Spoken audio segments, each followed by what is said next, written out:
Story दुनिया। Channel को subscribe करो पहले। हाँ जल्दी करो, मुझे पता है कि आप लोग नहीं करते हो, वीडियो देखते हो लेकिन सब्सक्राइब नहीं करते। रानी जिठानी। एक दिन शिवानी और प्रज्ञा रसोई में खाना बना रही होती हैं। तभी प्रज्ञा को रसोई में एक चूहा दिखता है और वो जोर से चिल्ला पड़ती है, दीदी वो देखो चूहा। वो डर के स्लैब पर चढ़ जाती है। अरे चूहा ही तो है, तू तो ऐसे डर रही है जैसे तूने कोई भूत देख लिया हो। कितनी डरपोक है तू भी ना प्रज्ञा। अब ज्यादा हंसो मत दीदी, हर इंसान को किसी ना किसी चीज से डर लगता है। लगता होगा, पर मुझे तो किसी चीज से डर नहीं लगता। मैं तो बहुत बहादुर हूं, पर तू हद कर दी भाई, एक चूहे से डर गई है। एक दिन प्रज्ञा अपने कमरे से बाहर निकल रही होती है और तभी शिवानी उसे पीछे से आकर डरा देती है। प्रज्ञा एकदम से उछल पड़ती है। दीदी ऐसे भी कोई मजाक करता है क्या? अरे जरा अपनी शक्ल तो देख, एकदम बैंगन की तरह नीली पड़ गई है। अरे मेरी देवरानी इतनी बड़ी डरपोक है, मुझे तो पता ही नहीं था। आप ऐसे चौंकाओगे तो कोई भी डरेगा ना?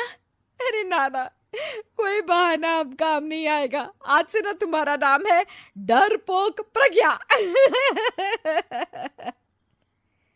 शिवानी प्रज्ञा का मजाक उड़ाकर चली जाती है। प्रज्ञा शिवानी की मजाक उड़ाने की आदत से परेशान हो जाती है। जब देखो मेरा मजाक उड़ाती रहती है, इनकी शिकायत तो मम्मी जी से करनी ही पड़ेगी मुझे।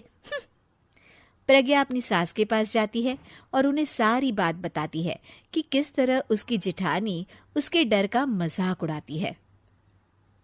ओहो, तो बड़ी बहू को बड़ा घमंड है अपनी बहादुरी पर। कोई नहीं, अभी उसका घमंड तोड़ देते हैं। मेरे पास एक तरकीब है छोटी बहू, एक काम कर तू। प्रज्ञा की सास उसे अपनी जिठानी को डराने का प्लान बताती है। ये तो बहुत अच्छा आइडिया है मम्मी जी, क्या बात है। आइडिया सुनकर लग रहा है कि आप अपने बचपन में काफी शरारती रही होंगी मम्मी जी। अब आएगा मजा मेरी बहादुर जिठानी जी को। प्रज्ञा अपनी जिठानी को डराने का एक प्लान बनाती है। रात में वो शिवानी के पास जाती है और कहती है, दीदी मुझे ना बहुत डर लग रहा है। क्या हुआ मेरी डरपोक देवरानी? दीदी मैं छत पर गई ना तो मुझे ऐसा लगा कि कोई वहां है। ऐसा लगा जैसे मुझे कोई वहां देख रहा था, जैसे कोई साया। अरे क्या बक रही हो, तेरा वहम होगा। नहीं नहीं दीदी, आप चलो ना प्लीज मेरे साथ, मुझे तो बहुत डर लग रहा है। मेरी एक साड़ी सूख रही थी, वही लानी है। प्लीज आप चलिए ना ऊपर मेरे साथ। ओफो चल। प्रज्ञा शिवानी को बहाने से छत पर ले जाती है और वो उसके पीछे चल रही होती है। ले आ गए हम छत पर, कहाँ है भूत, दिखा, कहीं तो है नहीं। तभी प्रज्ञा चुपके से सीढ़ियों पर छुप जाती है और शिवानी छत पर अकेली रह जाती है। अरे प्रज्ञा कहाँ चली गई? प्रज्ञा एकदम से सीढ़ियों का दरवाजा बंद कर देती है। अब शिवानी को डर लगने लगता है। मैं नीचे चली जाती हूँ। लगता है प्रज्ञा भी नीचे ही चली गई है। तभी उसके सामने एक खुले बाल सफेद साड़ी में औरत खड़ी होती है। शिवानी उस औरत को देखकर डर जाती है। हाल तू जलाल तू आई बला को टाल तू, हाल तू जलाल तू आई बला को टाल तू।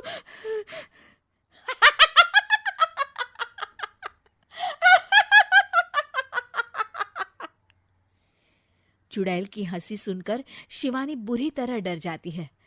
नहीं नहीं मुझे छोड़ दो, भगवान के लिए मुझे छोड़ दो। नहीं नहीं नहीं नहीं नहीं नहीं नहीं नहीं, मैं तुझे नहीं छोड़ूंगी, मैं तेरा खून पी जाऊंगी। तभी चुड़ैल की हंसी उसकी सास की हंसी में बदल जाती है।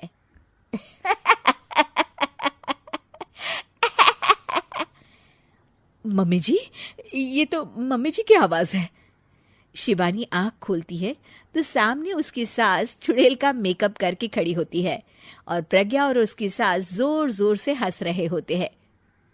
क्यों मेरी बहादुर जेठानी जी, आप तो कहती थी कि आप किसी से नहीं डरती। ये तुमने अच्छा नहीं किया प्रज्ञा। और सासू माँ, आप भी इसके साथ मिलकर। और नहीं तो क्या बहू, तुम अब मेरी छोटी बहू का ऐसे मजाक बनाओगी तो मुझे तो चुड़ैल बनना ही पड़ेगा ना। प्रज्ञा और उसकी सास और जोर जोर से हंसने लगते हैं। अच्छे कि किसी पर कोई आपत्ति हो तो अपना ही परिवार साथ देता है। भैया, मेरे पीछे पुलिस लगी है, प्लीज मुझे बचा लो। रवि और राज दो भाई, लेकिन दोनों में कभी नहीं पटी। अरे क्या हुआ छोटे, क्या कर दिया तूने? अरे कुछ नहीं भैया, मेरा दोस्त है ना राजू, वो मुझे लेकर बैंक गया था। मुझे नहीं पता भैया कि वो वहाँ बैंक लूटने जा रहा है। मैं उसके साथ बैंक में घुसते ही सीसीटीवी कैमरे में दिख गया हूँ। अब पुलिस मुझे ढूंढ रही है भैया, मुझे बचा लो। राज कुछ सोचता है, फिर कहता है, ओके, तुम यहीं रुको, मेरा एक दोस्त पुलिस में है, मैं बात करता हूँ। तभी वहाँ रवि की बीवी राज की बीवी के साथ आ जाती है। तुम लोगों के घर जब तक पुलिस का आना जाना है, बच्चों को यहीं छोड़ दो, उन पर असर ठीक नहीं पड़ेगा। तभी वहां पुलिस आ जाती है। चलो चलो, कौन है रवि, थाने चलो। मैंने कुछ नहीं किया, मुझे कुछ नहीं पता। अरे वो तो पुलिस स्टेशन चलकर ही पता चलेगा कि कुछ पता है कि नहीं, चलो। कहानी का फ्लैशबैक। भैया, मुझे मेरे मकान में हक चाहिए ही चाहिए।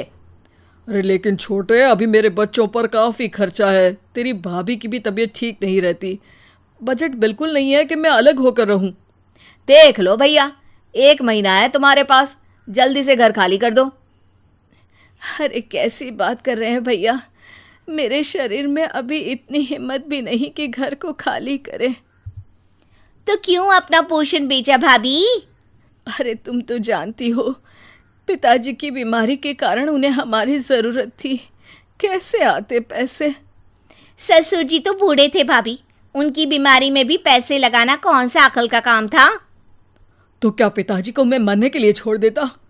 अरे रवि, तू तो समझ, पापा को हमारी जरूरत थी, उन्होंने हमारे लिए हर वो काम किया जिससे हमें खुशी मिले।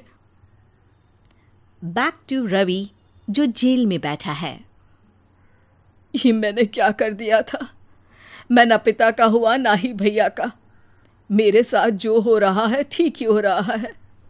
तभी वहां पुलिस वाला आता है। रवि, तुमसे कोई मिलने आया है। भाभी, आप यहाँ क्यों आई? पुलिस स्टेशन है ये भाभी। भैया, आपकी जगह मेरा भाई होता तो क्या मैं नहीं आती? अच्छा, ये खाना ले लीजिए, खा लीजिएगा। आपके भैया लगे हैं वकीलों और पुलिस वालों से बात करने में। डरने की कोई बात नहीं, जब आपने गुनाह किया ही नहीं तो सज़ा भी नहीं मिलेगी। रवि भाभी को देखकर रोने लगता है। घर में साक्षी चुपचाप बैठी होती है कि तभी सोनम कहती है, अरे साक्षी, क्या हुआ?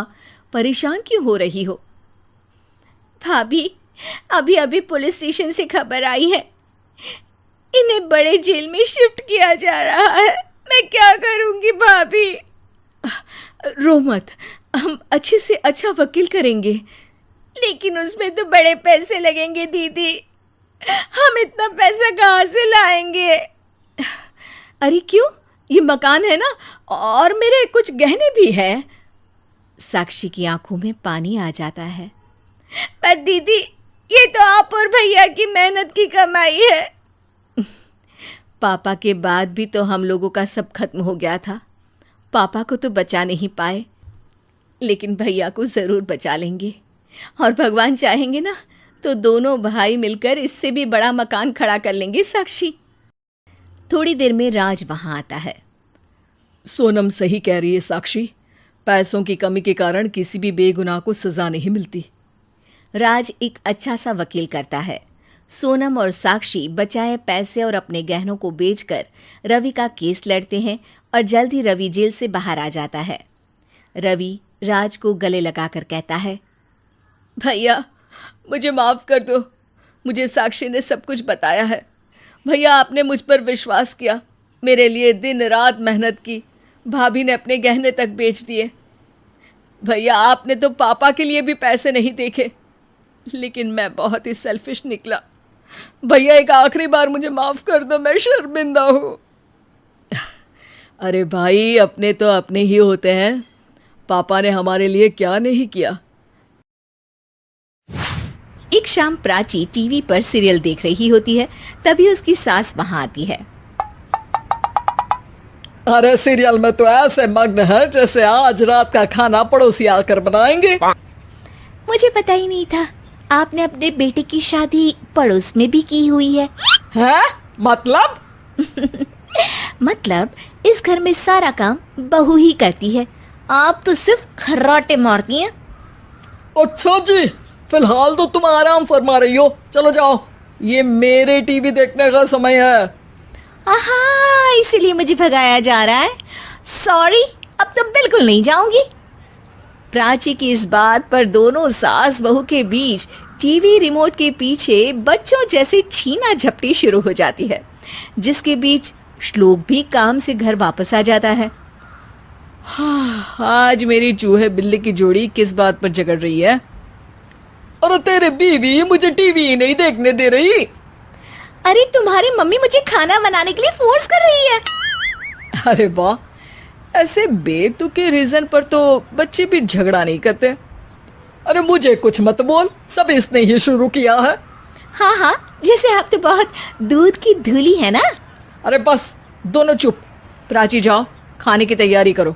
और माँ तुम छोड़ो, तुम्हें क्या बोलूं, शांति से अपना सीरियल देखो, मुझे दोबारा लड़ने की आवाज सुनाई नहीं देनी चाहिए।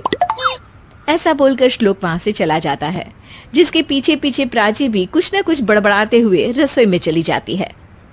हाँ हाँ, सासू जी को तो कुछ बोलेंगे ही नहीं, बस मुझ पर ही हुक्म चलता है, खाना बनाओ, जैसे मैं इनके घर में खाना बनाने के लिए आई हूँ। इसी तरह शाम बीतती है और रात को श्लोक और प्राची की सास खाना खाकर सोने चले जाते हैं, लेकिन प्राची गुस्से में कुछ खाए बिना काम में ही लगी रहती है। इस घर में किसी को घंटा फिक्र नहीं पड़ता, मैं खाऊं या भूखी रहूं। प्राची कुछ देर के लिए रसोई से बाहर जाती है और जैसे ही वापस आती है तो वहां दूध का भरा ग्लास देखकर हैरान रह जाती है। फिक्र पूरी है, बस दिखाना नहीं है। प्राची दूध पीकर सोने चली जाती है और अगली सुबह एक बार फिर सास बहू का कार्टून नेटवर्क स्टार्ट हो जाता है। ये तुमने ही किया है। अरे अजीब जबरदस्ती है, मैं बोल रही हूँ मैंने कुछ नहीं किया। दोनों ने मिलकर पूरे घर को पागल खाना बनाया हुआ है। यहाँ कोई नॉर्मल इंसान तो रह ही नहीं सकता, इसीलिए अब पड़ोसी क्या रिश्तेदार भी घर आने से कतराते हैं। और सुन बेटे, तू भी चंगा, तेरी माँ भी चंगी, तेरी बीवी भी चंगी, रिश्तेदार। हाँ जी, आपको नहीं पता क्या, गंगाधर ही शक्तिमान है, रिश्तेदार ही। हाँ हाँ, बस समझ गया। कभी जानवरों जैसे लड़ेंगी तो कभी जुगलबंदी करेंगी। भाई मैं आप दोनों के बीच में नहीं फंसना चाहता। सास बहू की इस मनमौजी जोड़ी से परेशान होकर श्लोक अपना सिर खुजलाता वहां से चला जाता है। चलो अब मैं भी कीर्तन में जा रही हूँ। इस पर जैसे ही सास कमरे में अपना पर्स लेने जाती है तो वहां नाश्ते की प्लेट रखी देख मुस्कुराने लगती है और नाश्ता करके घर से बाहर निकलते हुए कुछ पैसे टेबल पर रख जाती है, जिसकी कुछ देर बाद सिलेंडर वाला घर आता है। ओ मोरी मैया, मैं सिलेंडर के बारे में तो बिल्कुल भूल ही गई थी। घर खर्च के सारे पैसे भी मम्मी के पास है और श्लोक से बोला तो उल्टा 4 बात सुनाएंगे। प्राची ये सोच ही रही होती है कि अचानक उसका चेहरा चमक उठता है और वो घर में आकर इधर उधर देखने लगती है। तभी उसकी नजर टेबल पर रखे पैसों पर पड़ती है, जिन्हें वो सिलेंडर वाले को दे देती है। ये सब श्लोक देख लेता है। अच्छा बेटे, इतना बड़ा घोटाला, सबके सामने मैं तेरी दुश्मन और पीठ पीछे तेरी मेरी यारी। इस पर श्लोक एक प्लान बनाता है और शाम को सब एक साथ बैठे होने पर बोलने लगता है। माँ, तुम दोनों की बहुत लड़ाई होती है, इसलिए मैं सोच रहा हूँ कि प्राची को उसके घर छोड़ाऊं, इससे वो भी खुश रहेगी और तुम भी।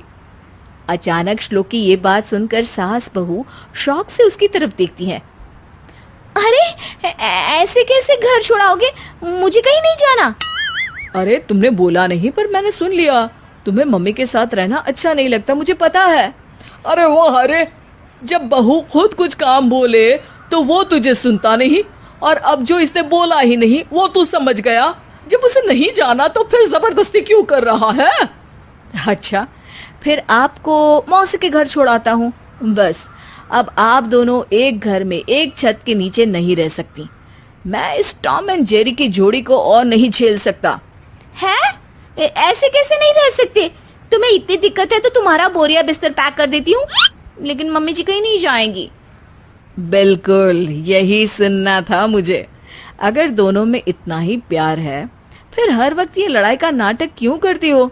देखा मैंने कैसे माँ किचन में दूध रखती है और तुम उनके लिए कमरे में नाश्ता रखती हो, और कैसे वो पहले ही तुम्हारी दिक्कत समझकर घर में पैसे रखकर बाहर जाती है। अरे भाई इतना ड्रामा तो डेली सोप में भी नहीं होता जितना तुम दोनों ने इस घर में फैलाया हुआ है। तू हमें टॉम एंड जेरी बोलता है ना, तो याद कर वो दोनों भी एक दूसरे को बाहर वालों की बुरी नजर से बचाने के लिए हमेशा सबके सामने लड़ते थे, लेकिन अकेले में दिक्कत के समय मदद भी तो करते थे। बस हमारा रिश्ता भी कुछ ऐसा ही है। और वैसे भी अगर सास बहू में तू मैं नहीं होती तो दुनिया वालों को कहानियां कैसे मिलेंगी?